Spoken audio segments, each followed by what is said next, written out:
नमस्कार, मैं हूं सुचिस्मिता और आप देख रहे हैं मिरर मीडिया। एसएनएमएमसीएच में सोमवार को उपायुक्त आदित्य रंजन ने औचक निरीक्षण किया। इस दौरान उन्होंने कई विभागों का भ्रमण कर व्यवस्थाओं का जायजा लिया। मौके पर मौजूद होमगार्ड जवानों को उन्होंने सुरक्षा को लेकर कई सख्त दिशा निर्देश दिए। निरीक्षण के दौरान डीएसपी विधि व्यवस्था नौशाद आलम, एसडीएम राजेश कुमार, अधीक्षक डॉक्टर डी.के. गंदोरिया सहित कई वरिष्ठ अधिकारी मौजूद रहे। इस दौरान उपायुक्त ने कहा कि हाल ही में चिकित्सकों की मारपीट की घटना गंभीर मामला है। ऐसी घटनाओं की पुनरावृत्ति रोकने के लिए अस्पताल की सुरक्षा प्रणाली को और मजबूत किया जा रहा है। उन्होंने बताया कि अस्पताल परिसर में लगे सीसीटीवी कैमरे की 24 घंटे मॉनिटरिंग होगी और इसके लिए एक विशेष पैनल बनाया जाएगा। उन्होंने निर्देश दिया कि आपातकालीन विभाग के बाहर लगाए गए हूटर के बजते ही सुरक्षा बल तत्काल मौके पर पहुंचकर स्थिति नियंत्रित करेगी। साथ ही आरक्षी चौकी में पर्याप्त पुलिस बल की तैनाती होगी। उपायुक्त ने स्पष्ट किया कि ड्यूटी में किसी भी जवान की लापरवाही बर्दाश्त नहीं की जाएगी।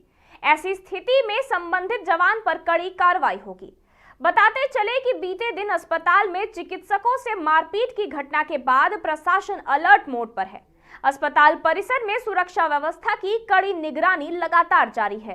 आज एसएनएमसीएच में छोटी सी घटना 2-3 दिन पहले हुई थी और उसको वैसे तो न्यूट्रलाइज कर दिया गया है, बट मूल रूप से डॉक्टरों की सुरक्षा व्यवस्था को लेकर हम लोग चिंतित कि चिकित्सक ही जो है सारी सेवाएं देते हैं। चिकित्सा कर्मी के बिना बाकी सेवाएं नहीं हो पाती। तो उनकी सुरक्षा व्यवस्था को लेकर हम लोग सजग हैं और राज्य सरकार का भी काफ़ी फोकस है कि हमारे डॉक्टर स्वास्थ्य कर्मी वो सुरक्षित रहेंगे, तभी बाकी लोगों को वो स्वास्थ्य कर सेवा का लाभ दे पाएंगे। तो कुछ आंशिक इंफ्रास्ट्रक्चर में कमियां हैं, कुछ साइनेजेस की कमी है, जिसकी वजह से चीज़ें स्मूथ नहीं है। नए लोगों को पता नहीं चल रहा है डायरेक्शन वगैरह जो अस्पताल में होना चाहिए साइनेज। बाकी एक सीसीटीवी बहुत ही एफिशिएंट सिस्टम एक हम लोग डेवलप करने जा रहे हैं। अस्पताल का सीसीटीवी ऑलरेडी है, बट एक पैरेलल चैनल के तहत बना रहे हैं। एक अलार्मिंग सिस्टम भी लगाए हैं कि अगर कोई घटना होती है तो हमारे जितने भी पुलिसकर्मी और होमगार्ड यहाँ पोस्टेड हैं वो सब घटनास्थल पर त्वरित पहुँच सकें, रिस्पॉन्स टाइम कम हो सके।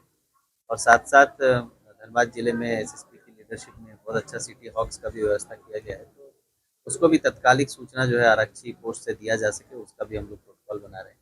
अटेंडेंस सिस्टम को लेके बहुत अच्छी पहल की गई है एसएनएमसीएच में। लास्ट 3 महीने से सभी का अटेंडेंस बायोमेट्रिक हो गया है, तो अटेंडेंस में भी काफ़ी इम्प्रूवमेंट है। और अब हमारे गार्ड्स की भी अटेंडेंस जो है वो बायोमेट्रिक से बनेगी और दोनों टाइम वो लोग आरक्षी चौकी में भी अटेंडेंस बनाएंगे। मुझे लगता है कि अब आने वाले समय में जो सुरक्षा व्यवस्था को लेके जो एक डाउट चिकित्सकों के मन में है वो दूर होगी और हम लोग बेस्ट सेवा जो राज्य सरकार चाहती है, माननीय स्वास्थ्य मंत्री जी चाहते हैं, वो बेस्ट सेवा हम लोग यहाँ के आम लोगों को दे पाएंगे। उसके लिए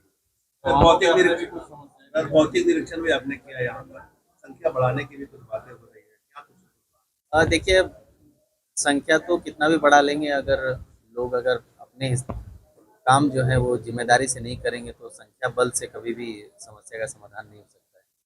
तो हम लोग उस पर ज़्यादा ध्यान दे रहे हैं कि सिंसियरिटी लोगों में जो आनी चाहिए अपने काम को लेकर वो बढ़े, और हम लोग उसी कड़ी में जो लापरवाही बरतेंगे उन पर कार्रवाई भी कर रहे हैं। कुछ होमगार्ड्स की लापरवाही सामने आई, कार्रवाई भी कर रहे हैं। हाँ, यहाँ 2 व्यवस्था इन लोगों के द्वारा की गई है जवानों के रहने के लिए। उनको जो लोग सुरक्षा में लगे हैं उनको भी हम लोग को अच्छी सुविधा देनी चाहिए।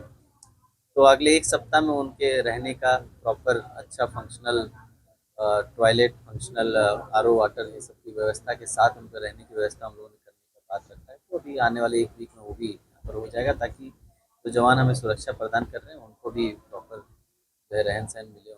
देखिए, हम लोगों को जो राज्य सरकार से बजट मिलता है उसका भी हम लोग गैप असेसमेंट करने का दिए हैं। जैसे सदर अस्पताल का भी गैप असेसमेंट हुआ है, वैसे यहाँ के भी हॉस्पिटल का गैप असेसमेंट शुरू हुआ है अभी, क्योंकि बहुत ही ज़्यादा रश वाला अस्पताल है तो बहुत मुश्किल हो जाता है असेसमेंट कर पाना, क्योंकि सेवाएं बाधित नहीं कर सकते हम लोग, कोई भी नया कंस्ट्रक्शन। तो बिना सेवाओं को बाधित किए कैसे हम लोग और इसका जो है सुदृढ़ीकरण कर सकते हैं, उस पर हम लोग अभी प्लान बना रहे हैं। और एक डेडिकेटेड टीम एसएनएमसीएच की और हमारे पीएमओ की दोनों साथ मिलकर इसका पूरा गैप असेसमेंट कर रही है, सिविल वर्क का भी, इक्विपमेंट्स का भी, और सेवाओं को और सुदृढ़ करने को लेकर। हो सकता है उसके लिए एक आध विजिट हम भी इस बार और करेंगे और कोशिश करेंगे कि जो ऑलरेडी बहुत ही अच्छी सेवाएं यहाँ मिल रही है आम लोगों को, उसको और अच्छा कैसे किया जा सकता है। संख्या जो ज़्यादा संख्या में जो लोग आ रहे हैं उनको कोई परेशानी नहीं हो, उसको लेके अगर इंक्रीमेंट ऑफ कोई सर्विसेज करना हो